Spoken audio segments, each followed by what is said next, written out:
Hello and welcome to today's Stock Watch. So the beginning of the week caps the beginning of the month for most markets as the earnings report for the major American companies has come to an end. We still have a few companies left to go, but the majority of the big companies have released their profits already.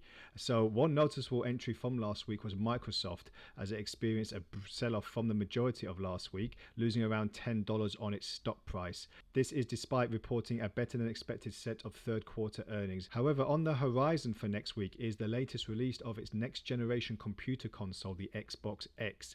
This fourth generation console will be competing with its main rival as another console is released in the same week as we approach the holiday season. However, as we saw a couple of weeks ago with Apple's intention to release the next generation of iPhone, it does not necessarily mean that new or updated software or hardware guarantees a stock jump. As I touched upon it 2 weeks ago, that Apple shares actually fell upon news of the next iPhone, just because it didn't give a lot of details away, so market sentiment shifted quite enormously against Apple.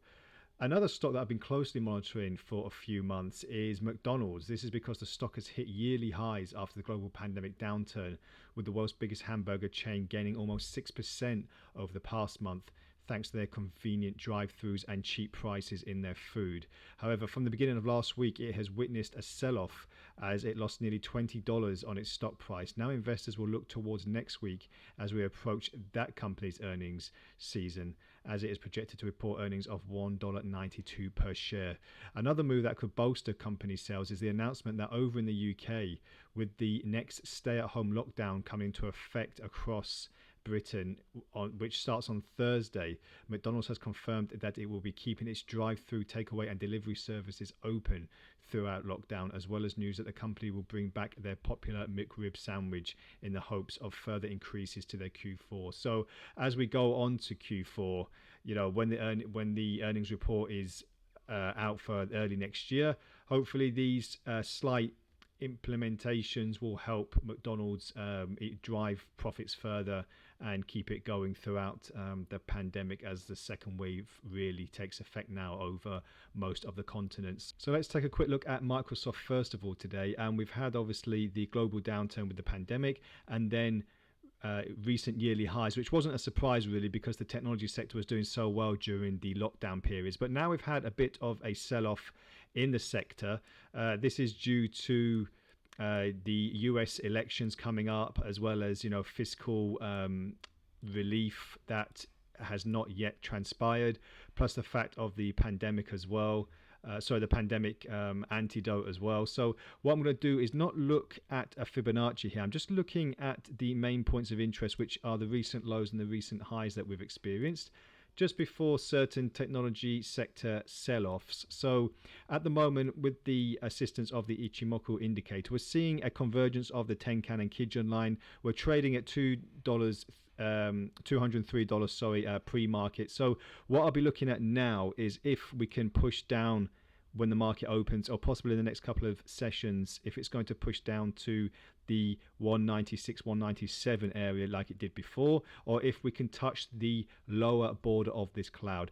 As market open, we usually get an early indication on a lot of the stock directions. So I'll be looking to see if it falls further down, we could see a little bit more of bias on the downside. However, this could turn positive, and I just want to see if it can touch the base or convergence line of the indicator going forward. There's not really any big divergence on the momentum indicator, which indicates that we could see prices moving a bit more flat and sideways until we get a bit more of a breakout. So this is something to look at in the next couple of trading sessions.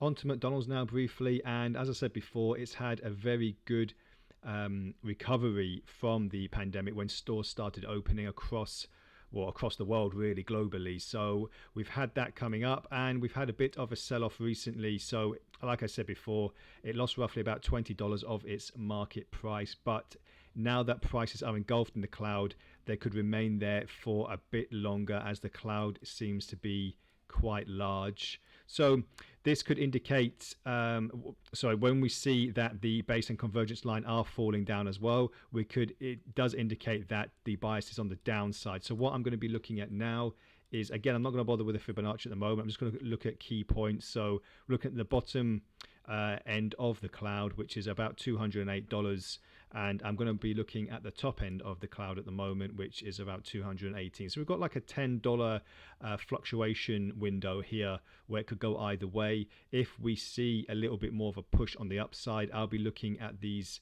recent highs, previous recent highs, where it fell short, so $226. So we've got $10 and then we've got another $8 here, so it is easily redeemed in this section here. So 212 we're trading at now, almost 213. Another $5 is not out of the ordinary. So again, on the momentum indicator at the moment, I'm not seeing too much of a divergence in the short term, so I'll be looking to see what the next levels are. If prices can start dropping even more, then I'll be looking to see if we can get any more of a indication for a bearish or bullish divergence. So this is all what I'll be looking for the next few sessions, and that's all from me today and the Stock Watch. Thank you very much for joining me. If you have any questions, feel free to add them to the post, and I'll get back to you as soon as possible. Have a great day ahead. Bye for now.